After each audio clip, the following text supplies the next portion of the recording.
जो स्त्री है वो भोग्य या वस्तु के रूप में ज़्यादा देखी जाती रही है, क्योंकि उसे मानसिक गुलाम के रूप में बचपन से ही उसके अंदर वो सारी चीज़ें निहित कर दी जाती थी, जिससे वह अपने आप में चिंतन कर पाना या तर्कपूर्ण बुद्धि को डेवलप कर पाना संभव नहीं कर पाती। यही कारण है कि उसे एक कठपुतली के रूप में या वस्तु के रूप में सदैव समाज इस्तेमाल करता रहा है। लेकिन जब उनके अंदर जागरूकता आती है, जब उनके अंदर ये सारी तार्किक बुद्धि डेवलप होती है, तब वो समझ पाती हैं कि उनके साथ किस तरह से अमानवीय शोषण या अमानवीय तरीके से छलाव किया जाता रहा है इस समाज द्वारा। यह स्थिति केवल उनके राजनीतिक, सामाजिक, आर्थिक ही स्तर पे नहीं, बल्कि एक तरह से पारिवारिक स्तर हो, चाहे उनका एक अपना जो जीवन है परिवार में, चाहे वो बच्चों के प्रति हो, चाहे परिवार के अन्य सदस्यों के प्रति हो, उन सभी जगहों पर वो केवल और केवल इस्तेमाल की वस्तु के रूप में ही देखी जाती रही है। स्त्रियों को एक साथ 2 मंचों पर लड़ना पड़ता है। एक तो पुरुष सत्ता के खिलाफ,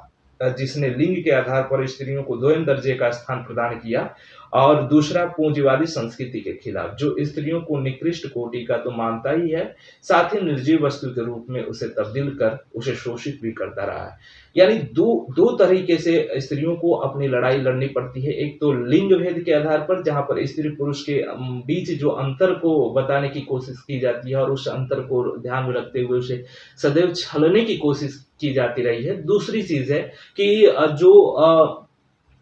उसकी जो पूंजीवादी जो संस्कृति है, जहाँ पर उसे आर्थिक रूप से कमज़ोर करके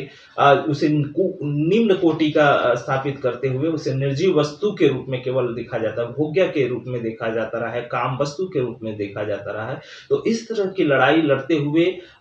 महिलाएं जो हैं, स्त्रियां जो हैं, वो निरंतर अपने संघर्षों को अंजाम देती रही हैं, और यही कारण है कि वो एक समय पर अपने पूरे अधिकारों को प्राप्त करने हेतु निरंतर उन सभी पहलुओं में कहीं न कहीं यह नारीवाद यह प्रभावित करने की या बताने की कोशिश करता है कि किस तरीके से महिलाएं अपने अधिकारों के लिए सचेत रहें, अपने कर्तव्यों के प्रति निष्ठावान रहें, तथा उन सभी स्थानों पर, उन सभी पदों पर या उन सभी कहीं न कहीं स्थितियों पर अपने को स्थापित करें, जहाँ पर उन्हें जाने से रोका गया है।